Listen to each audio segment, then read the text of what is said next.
Bonjour et bienvenue dans cette capsule où nous allons voir aujourd'hui comment extraire le principe actif d'un médicament ou plus exactement sur quels principes chimiques sont basées les extractions de principes actifs. Pour commencer, nous allons faire une petite approche historique. Dans les premiers temps, l'homme utilisait, pour séparer différentes espèces, pour extraire un principe actif, la notion de filtration. Dans un mélange hétérogène, constitué par exemple de particules solides et de particules liquides, pour séparer le liquide du solide, très tôt, les hommes préhistoriques utilisaient la filtration, par exemple pour purifier l'eau qu'ils buvaient, l'eau issue des rivières. C'est ce principe que l'on voit ici, qu'on appelle la filtration. Il y a un autre principe qui est utilisé depuis longtemps pour séparer les espèces. On l'utilisait par exemple quand on voulait fabriquer de l'huile d'olive. Pour séparer l'eau et l'huile, on fait tout simplement une décantation, c'est-à-dire qu'on laisse reposer le mélange d'eau et d'huile, et comme l'eau et l'huile ne se mélangent pas, la partie la moins dense va se retrouver dans la phase supérieure et la partie la plus dense dans la phase inférieure. On retrouve exactement le même principe lorsqu'on a de l'eau boueuse qu'on veut rendre un peu plus limpide, on la laisse reposer ou si vous préférez on la laisse décanter. Les particules solides et les particules les plus denses vont se retrouver dans la phase inférieure et les particules les plus légères, l'eau par exemple, dans ce cas, va se retrouver dans la phase supérieure. Alors, une autre technique utilisée depuis longtemps pour extraire un principe actif, par exemple la théine et les différents arômes qui se trouvent dans le thé, on place le thé dans un bain d'eau chaude et de cette manière-là, les différentes espèces comme la théine et les arômes vont se dissoudre dans le thé ici. C'est ce qu'on appelle une infusion. Il reste un principe qu'on appelle la distillation, qu'on utilise par exemple pour fabriquer l'éthanol, l'alcool qu'on va utiliser comme désinfectant. Rentrons un peu plus dans les détails pour voir comment fonctionne la distillation. Alors on va utiliser du mou, c'est-à-dire un mélange de fruits en fermentation, d'eau et la fermentation, les sucres issus du fruit vont par fermentation vont se transformer en éthanol, en alcool. Alors lorsqu'on chauffe ce mou qui contient de l'eau, de l'alcool et des résidus de fruits, on va évaporer différentes substances. Vous le savez, l'eau s'évapore à 100 degrés. Mais lorsque la température monte progressivement ici, elle va, avant d'atteindre les 100 degrés, passer par d'autres températures et par exemple à 79 degrés, l'eau reste dans le mélange. Par contre, l'alcool, l'éthanol, lui, s'évapore, monte dans la colonne ici, il est encore sous forme gazeuse. Avec la pression, il va être amené progressivement jusqu'à un serpentin. Et ce serpentin, ici, est refroidi, réfrigéré par un circuit d'eau froide. Et lorsque le gaz est refroidi, il se condense, c'est-à-dire qu'il se transforme en liquide. L'éthanol qui avait donc été entraîné par évaporation, ici, va redescendre, se transformant par condensation en liquide pour enfin, à la sortie de la colonne de distillation, tomber dans un récipient sous forme liquide. On obtient donc par distillation de l'alcool, de l'éthanol qu'on pourrait par exemple utiliser pour faire du désinfectant. Dans le cas de la distillation, c'est la température d'ébullition des différents constituants du mou qui vont être à l'origine du principe de séparation des différentes espèces. Quels sont les autres principes physico-chimiques qu'on utilise pour faire de l'extraction? Principalement la solubilité et la miscibilité. On va s'intéresser de plus près à ces deux notions.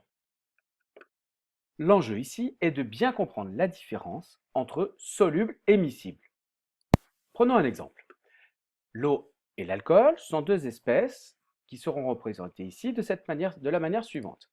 Lorsque l'on place un petit peu d'alcool dans de l'eau va solvater l'alcool, c'est-à-dire que ces deux espèces ont une affinité, l'eau va venir se fixer sur l'alcool de cette manière. En revanche, si on prend deux espèces comme de l'huile et de l'eau, l'eau et l'huile n'ont pas d'affinité et les molécules d'eau ne vont pas solvater, ne vont pas s'agglomérer autour de la molécule d'huile. Même chose avec du sucre et de l'eau. Si on place des morceaux de sucre dans un environnement qui contient pas mal d'eau, l'eau va venir ici s'associer aux différents morceaux de sucre pour former un mélange d'eau sucrée. On avait donc au départ du sucre sous forme solide, de l'eau bien évidemment sous forme liquide, et en mélangeant les deux, on obtient une solution homogène une fois que tout le sucre est dissous, c'est-à-dire que toutes les molécules du sucre sont solvatées. En revanche, si on place une grande quantité de sucre par rapport à la quantité d'eau, certaines molécules de sucre vont être solvatées, entourées d'un cortège de molécules d'eau. En revanche, il n'a pas assez d'eau pour solvater toutes les molécules de sucre. On dit alors que la solution est saturée et les particules de sucre qui ne sont pas solvatées, qui ne sont pas entourées de molécules d'eau, vont, elles, le plus souvent, retomber au fond du récipient. On aura alors affaire à ce qu'on appelle une solution saturée. Le sucre mis dans le liquide va se dissoudre en partie et l'excédent de sucre qui n'a pas pu être dissous, va retomber au fond. On appelle ça une solution saturée. C'est quelque chose que vous avez très certainement observé dans votre quotidien lorsque vous avez une boisson dans laquelle vous avez mis trop de sucre, comme un café par exemple. L'excédent de sucre qui ne peut pas se dissoudre est retrouvé sous forme solide au fond de la tasse. On peut alors parler de solubilité. C'est la quantité de soluté, c'est-à-dire de solide, que l'on peut dissoudre dans un solvant. La quantité maximum va s'appeler la solubilité. Prenons un exemple, on peut dissoudre au maximum 2 g d'acide acétylsalicylique dans 1 litre d'eau. Dans ce cas-là, la solubilité de l'acide salicylique dans l'eau, cela est valable pour une certaine température, sera de 2 grammes par litre, qu'on peut noter aussi 2 grammes point litre moins 1.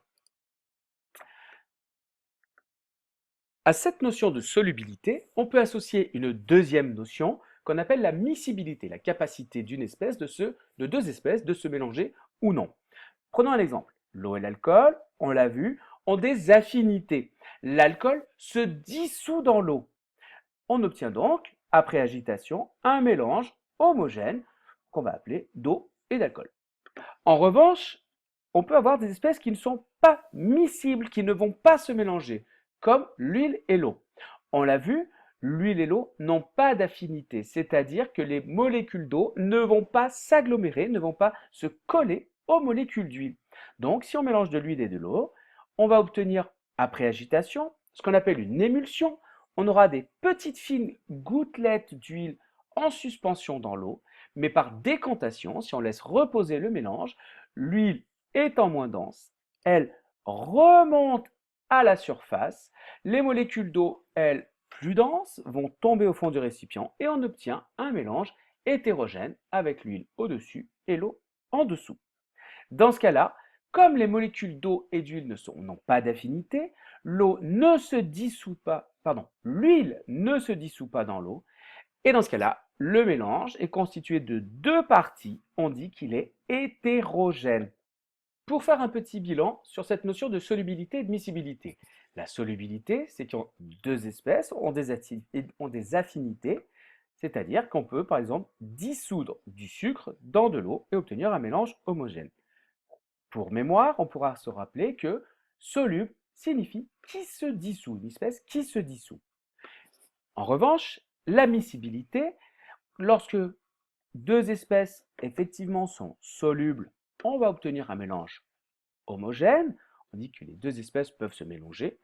Et en revanche, lorsqu'il n'y a pas d'affinité entre 2 molécules, la molécule d'huile ne peut pas se dissoudre dans l'eau. Le mélange va donc être en 2 parties, 2 phases, et on aura quelque chose d'hétérogène. Miscible pourra être résumé par qui se mélange. L'eau et l'huile ne sont pas miscibles, ils ne se mélangent pas, car les molécules d'huile ne sont pas solubles dans l'eau, ne vont pas se dissoudre, s'accrocher avec l'eau.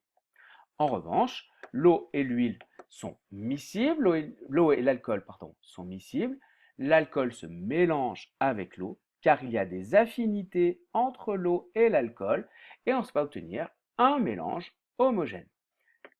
Soluble qui se dissout, miscible qui se mélange. Alors, de quoi dépend cette solubilité?